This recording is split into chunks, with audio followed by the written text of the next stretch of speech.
Hi viewers, నమస్కారం. నేను మీ సిరి. Welcome back to నిన్ను కోరి. ఈరోజు కథ ప్రేమ పగల రణరంగం, ఎపిసోడ్ 22. మీ మనసుకు నచ్చే అత్యంత అద్భుతమైన కథ. కథ నచ్చితే లైక్ చేయండి. ఈ కథపై మీ అభిప్రాయాన్ని తప్పకుండా కామెంట్ చేయండి.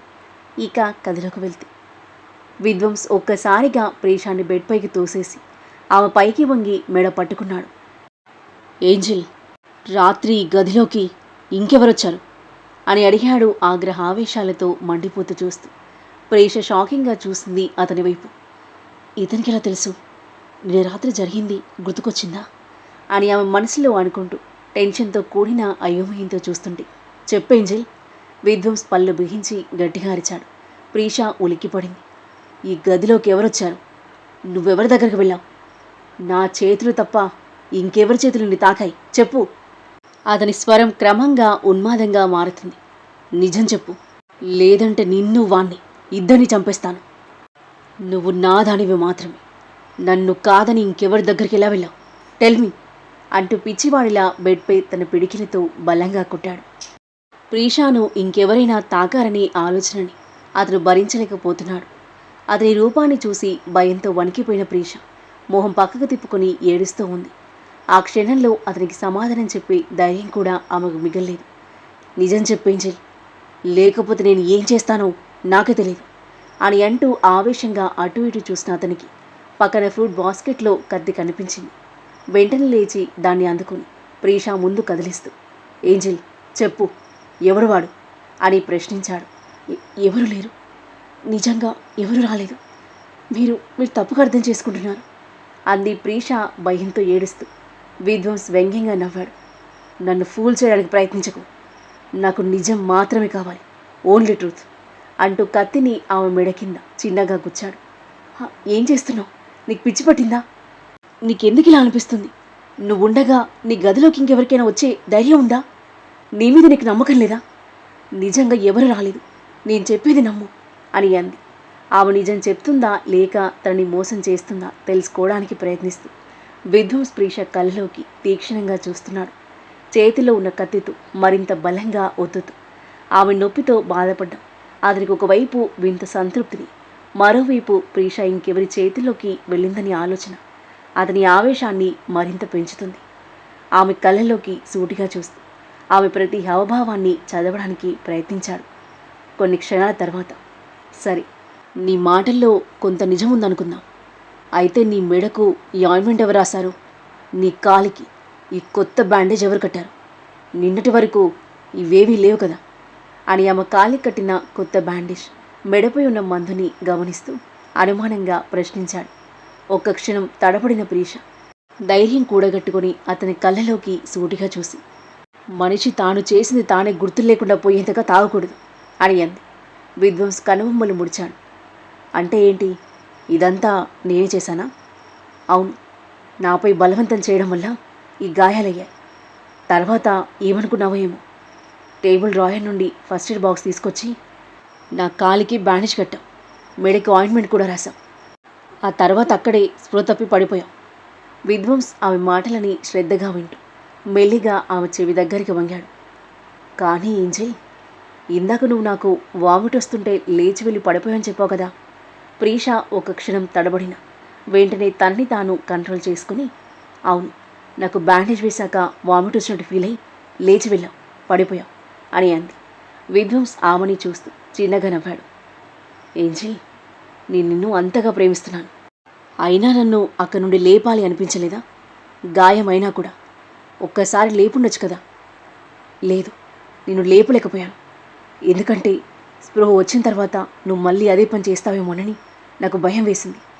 ఆ మాటలు చెప్తున్నప్పుడు ఆమె గొంతులో కోపం, భయం రెండూ ధ్వనించాయి. విధ్వంస్ చూపు మాత్రం ఇంకా ఆమె మెడపై ఉన్న ఆ గుర్తు మీదే నిలిచిపోయింది. కొన్ని క్షణాలు దాన్ని చూస్తూ ఉండిపోయాడు. ఆ తర్వాత ఒక్కసారిగా వంగి మళ్ళీ అదే గుర్తుపై తన పెదవులు ఆనించాడు. అది గ్రహించిన ప్రీష ఒక్కసారిగా కేక వేసింది. భయంతో ఆమె శరీరం మొత్తం వణికిపోయింది. వద్దు అని అతని తోసివేయడానికి ప్రయత్నించింది. కానీ విధ్వంస్ తన శరీర బరువు మొత్తం ఆమె మీద వేసి ఉండడంతో కదలేకపోయింది. కొద్దిసేపటికి ఆమె చెప్పిన మాటలను నమ్మినట్టుగా అతను ఇంకేం చేయకుండా తన తలను ఆమె భుజంపై ఆనించి లోతుగా శ్వాస తీసుకోసాగాడు. నా ఏంజెల్ నాది మాత్రమే. తనపై ఇంకెవరి చూపుబడినా నేను భరించలేను అని అంటూ కళ్ళు మూసుకున్నాడు.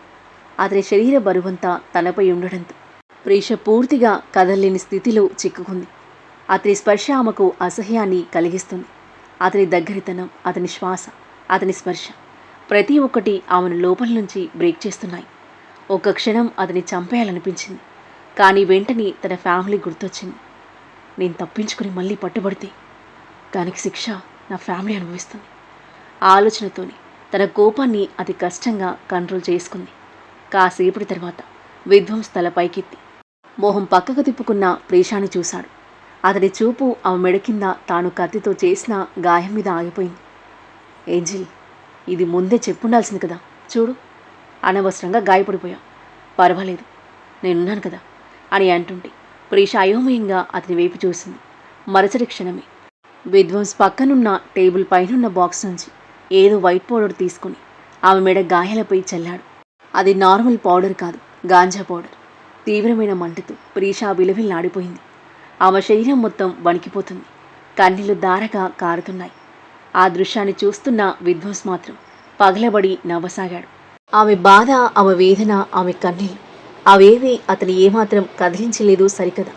అతను వాటిని ఆస్వాదిస్తున్నట్టుగా కనిపించాడు. ఆ చర్యతో ప్రీషాకి నరకం కళ్ళ ముందు ప్రత్యక్షమైనట్టుంది. విధ్వంస్ అంటే అపారమైన ద్వేషం. తనని తాను కాపాడుకోలేకపోయాననే బాధ తన మీద తనకి మరింత అసహ్యం కలిగించింది ప్రీషాకి. మీ ప్రీష తనకి ఏ చెడు జరగనివ్వదు అని ఒకప్పుడు తన నాన్నకు గర్వంగా చెప్పిన మాటలు గుర్తొచ్చాయి. కానీ ఇప్పుడు ఆ మాటలన్నీ అబద్ధంలా అనిపిస్తున్నాయి.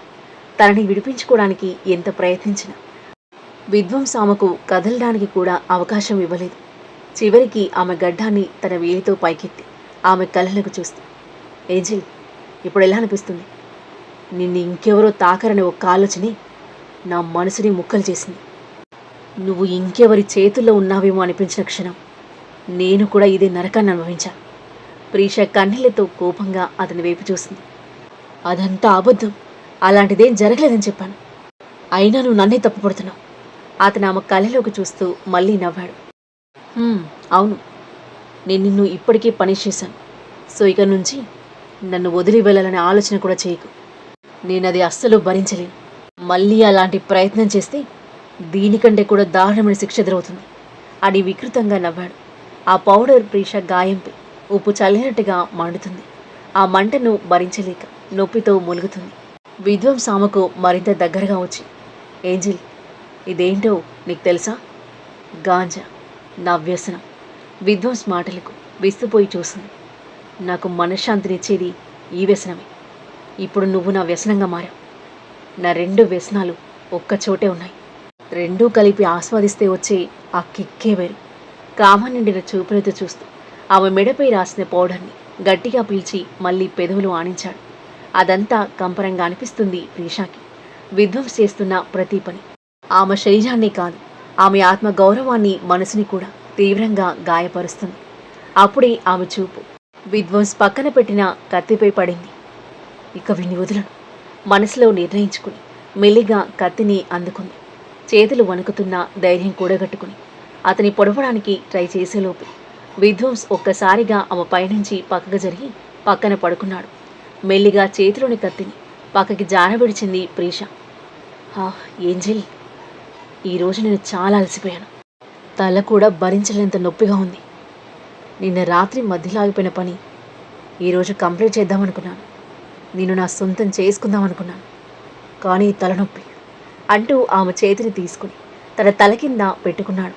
ప్రీష కోపాన్ని, నొప్పిని పంటి బిగున భరిస్తూ స్తబ్దుగా ఉండిపోయింది. పర్లేదు, అది త్వరలో సెట్ అయిపోతుంది. నేను నిన్ను ఎంతగా ప్రేమిస్తున్నానో నువ్వు ఒక్కసారి నన్ను అంతే ప్రేమించు. ట్రస్ట్ మీ, చాలా బాగుంటుంది. ఆ మాటలు విన్న ప్రీష అసహ్యంతో, ద్వేషంతో మొహం తిప్పుకుంది. విధ్వంస్ ఆమెను చూస్తూ చిరునవ్వు నవ్వాడు. ఇంత కోపమా? అసలు నీ ప్రాబ్లం ఏంటి? నన్నెందుకు ప్రేమించలేకపోతున్నావు? నాకేం తక్కువ? ప్రీష ఈసారి మాత్రం భయపడకుండా అతని కళ్ళలోకి చూసింది. ప్రేమను బలవంతంగా పొందలేం. అది మన పర్మిషన్ అడగకుండా మనసులో పుట్టి ఒక బ్యూటిఫుల్ ఫీలింగ్.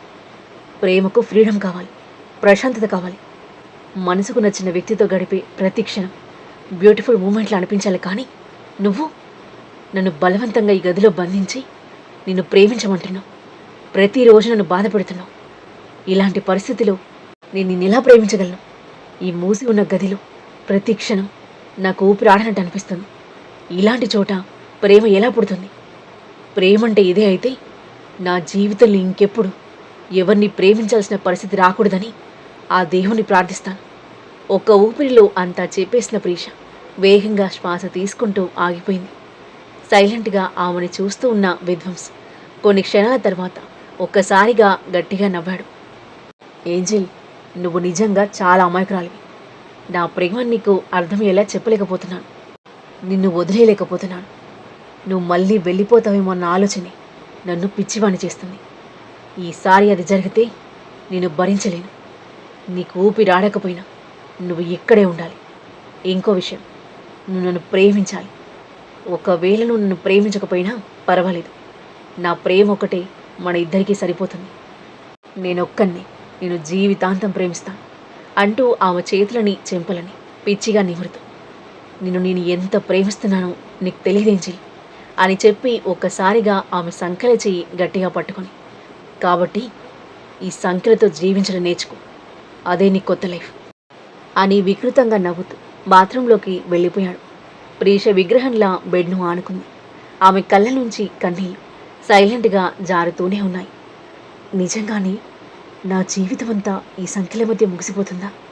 ఆ ఆలోచన ఆమె గుండెని ముక్కలుగా చేసింది. విధ్వంస్ రాక్షసత్వం, పిచ్చి, వ్యామోహం అన్నీ చూశాక అతని నుండి తప్పించుకోవడం అతి కష్టమన్న భావన కలుగుతుంటే ప్రీష మనసంతా నిర్భీదంగా మారిపోయింది. నిన్ను నువ్వు నమ్ముకుంటే ఏదైనా చేయగలవు. నిన్ను నువ్వే కాపాడుకోవాలి. నీ బ్యాటిల్ నువ్వే ఫైట్ చేయాలి. నీ వెనక అండగా నేనుంటాను. షాడో మాటలు ఆమె చెవుల్లో మారుమోగుతుంటే తెలియని ధైర్యం వచ్చింది ప్రీషాకి. డీప్ బ్రీత్ తీసుకుని కన్నీళ్లు తుడుచుకుంది. మరోవైపు నాగవల్లి, ఇందు జరిగిన సంఘటనకి తీవ్రంగా రగిలిపోతున్నారు. నిన్నగాక మున్నొచ్చిందది. ఈ నాగవల్లికి ఎదురు తిరుగుతుందా? కోపంతో బుసలు కొడుతూ అంది నాగవల్లి. అవునత్తా, మీ పేరు చెప్తే ఈ సిటీని వణికిపోతుంది. కానీ అది అందరి ముందు మిమ్మల్ని ధైర్యంగా ఎదిరించి మాట్లాడింది. మనం సైలెంట్గా ఉంటే నేను చెప్పిందే జరుగుతుంది. నేను చెప్పాను కదత్తా, అది నీ కొడుకుని మాయ చేస్తుంది అని. నువ్వే చూసావు కదా. అది నిన్ను అన్ని మాటలన్నా విధ్వంస్ ఆపలేదు. దానికి బుద్ధి చెప్పలేదు. పైగా దాన్నే చూస్తూ ఉండిపోయాడు అంది ఇందు. విధ్వంస్ ప్రీష వైపు చూస్తూ ఉండిపోవడం గుర్తు చేసుకుని మరింత మండిపోయింది నాగవల్లి. దాన్ని అస్సలు వదలద్దు. ఈ నాగవల్లి అంటే ఏంటో చూపించాలి. నా దగ్గరున్న ప్లాన్తో విధ్వంస్ దాన్ని ఆయన జీవితంలో నుండే కాదు, ఈ లోక నుండే పంపిస్తాను అంది ఇందు ఈవిల్ స్మైల్ ఇస్తూ. నాగవల్లి రాక్షసంగా నవ్వగా ఆ నవ్వుతో జత కలిపింది ఇందు. విధ్వంస్ బార్ చేసి డ్రెస్అప్ అయి బయటికి వెళ్ళిపోగా ప్రీష కాస్త ఊపిరి పీల్చుకుంది. రాత్రి 7 గంటలు. వారం రోజుల ముందు వరకు ఎంతో సందడిగా ఉన్న ప్రీషా ఇల్లు ఇప్పుడు ఎవరూ లేనట్టుగా వెలవెలబోతుంది. అన్వి వంట రెడీ చేసి సుమిత్ర గదిలోకి వెళ్ళింది. బెడ్ను ఆనుకుని కూర్చొని ఒడిలో సత్యమూర్తి ప్రీషా ఫోటోని పెట్టుకుని శూన్యంగా దానివైపు చూస్తూ కూర్చుంది సుమిత్ర. ఆమె కళ్ళల్లో కన్నీళ్లు లేవు, ముఖంలో ఎలాంటి భావం లేదు. అది చూసిన అన్వి గుమ్మం దగ్గరే ఆగిపోయింది. కళ్ళలో నీళ్లు తిరిగాయి. వాటిని తూడ్చుకుని బలవంతంగా చిరునవ్వు తెచ్చుకుంటూ ఆమె దగ్గరికి వెళ్ళింది. అమ్మా, ఇంకా ఇక్కడ కూర్చున్నావా? రా, ఈరోజు నీ అన్వి తన చేతులతో వంట చేసింది. టేస్ట్ చేసి ఎలా ఉందో చెప్పు. ఇంతకుముందు అన్వికి కిచెన్ దారి కూడా తెలీదు అని ఆట పట్టించేవాళ్ళు కదా, ఇప్పుడు చూడు అని నవ్వే ప్రయత్నం చేస్తూ చెప్పిన ఎదురుగా కూర్చున్న తల్లి నుంచి ఎలాంటి స్పందన రాలేదు. అన్వి కళ్ళలో మళ్ళీ కన్నీళ్లు నిండిపోయాయి. నాన్న వెళ్ళిపోయినప్పటి నుంచి అమ్మ పూర్తిగా మౌనంగా మారిపోయింది. ఎవరితో మాట్లాడడం లేదు, ఏ విషయానికి స్పందించడం లేదు. అన్వి లేచి భోజనం తీసుకొచ్చి తన పక్కన కూర్చొని తినిపిస్తూ ఉండి ఫోటోలో బ్లాంక్గా చూస్తూనే సైలెంట్గా తినేసింది సుమిత్ర. తినిపించిన తర్వాత ఆమెను బెడ్ మీద పడుకోబెట్టి లైట్ ఆఫ్ చేసి బయటకు వచ్చింది అన్వి. కిచెన్లోకి వెళ్ళి అప్పటిదాకా కంట్రోల్ చేసుకున్న కన్నీళ్ళకి స్వేచ్ఛనిచ్చింది. తినాలి అనిపించలేదు. అన్నీ సర్దేసి తన గదిలోకి వెళ్ళి బాల్కనీలో నిలబడింది. గత జ్ఞాపకాలన్నీ ఒక్కసారిగా మనసును చుట్టుముట్టాయి. ఫోన్ రింగ్ అవ్వడంతో వెళ్ళి తీసి చూసింది. వీరేన్ నుండి కాల్. లిఫ్ట్ చేసి బాల్కనీలోకి వెళ్ళింది.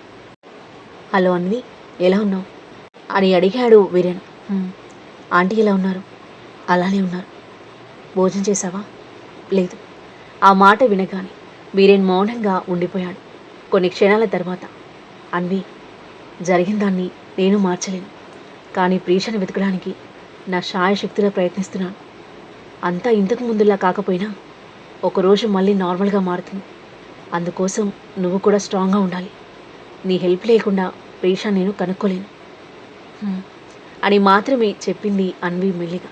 వీరేన్ ఒక దీర్ఘ శ్వాస విడిచి ఆకాశం వైపు చూస్తూ, ఈరోజు అమావాస్య, అంతా చీకటిగా ఉంది. కానీ చంద్రుడు కనిపించకపోవడం అంటే వెలుగు శాశ్వతంగా పోయిందని కాదు. చీకటి తర్వాతే కొత్త ఉదయం వస్తుంది. అలాగే మన జీవితంలో కూడా మనం ధైర్యం కోల్పోకుండా మన బాధ్యతని నిర్వర్తించాలి. ప్రీషాని తప్పకుండా కనుక్కుంటాం. అన్వి కూడా బాల్కనీ నుండి ఆకాశం వైపు చూస్తూ అని సమాధానం ఇచ్చింది. సరే, ఏదైనా కొంచెం తిని రెస్ట్ తీసుకో అని చెప్పి కాల్ కట్ చేసిన వీరేన్ తన మొబైల్లో ప్రీషా ఫోటోని ఓపెన్ చేశాడు. నవ్వుతున్న ఆమె మొహం కనిపించగానే అతని కళ్ళల్లో నీళ్లు తిరిగాయి. ఎక్కడున్నావు ప్రీషా? ఎలా ఉన్నావు? ఒక్క మాట కూడా చెప్పకుండా నన్ను వదిలి వెళ్ళిపోయావు. నీకు నాపై ఎలాంటి ఫీలింగ్స్ లేవని నువ్వు చెప్పిన తర్వాత నిన్ను ఎక్కువగా ప్రేమించకూడదని ఎన్నోసార్లు నన్ను నేను కంట్రోల్ చేసుకున్నాను. కానీ చివరికి ఓడిపోయాను అంటూ ఫోటోని గుడ్డెలకు హత్తుకొని, అందరికీ నేను తిరిగి తీసుకొస్తానని చెప్తున్నాను, కానీ నువ్వు ఎక్కడున్నావో ఎలాంటి పరిస్థితుల్లో ఉన్నావో కూడా నాకు తెలియదు. నువ్వు చాలా గుర్తొస్తున్నావు ప్రీషా. Please come back. నిన్ను వెతికి నా ప్రయత్నం వృధా కాకూడదు అంటూ ఆమె ఫోటో ఉన్న ఫోన్ని గట్టిగా హత్తుకొని కన్నీళ్లతో పైకి చూశాడు. ఆ తరువాత ఏం జరగబోతుంది? రాక్షసుడి లాంటి విధ్వంస్ నుండి ప్రీషాని కాపాడేదెవరు? షాడో ప్రీషా మళ్ళీ ఎదురు పడతారా? వాళ్ళ మధ్య ఎలాంటి సన్నివేశాలు చోటు చేసుకోబోతున్నాయి? దేవా ప్రీషా మళ్ళీ ఎదురు పడతారా? ఈ షాడో ఎవరు? నాగవల్లి ఇందు ఎలాంటి ప్లాన్లు వేనున్నారు? ఈ ప్రేమ పగల రణరంగంలో ఎవరి జీవితం ఏ మలుపు తీసుకోబోతుంది? అద్భుతమైన కథనంతో ఊహకందని మలుపులతో ఎంతో ఆసక్తికరంగా సాగి ఈ కథ యొక్క నెక్స్ట్ ఎపిసోడ్ కోసం మన నెక్స్ట్ వీడియో చూడండి. కథ నచ్చితే లైక్ చేయండి. ఈ కథపై మీ అభిప్రాయాన్ని తప్పకుండా కామెంట్ చేయండి. మరిన్ని ఇలాంటి ఇంట్రెస్టింగ్ స్టోరీస్ కోసం మన ఛానల్ని సబ్స్క్రైబ్ చేయండి. Thank you for listening.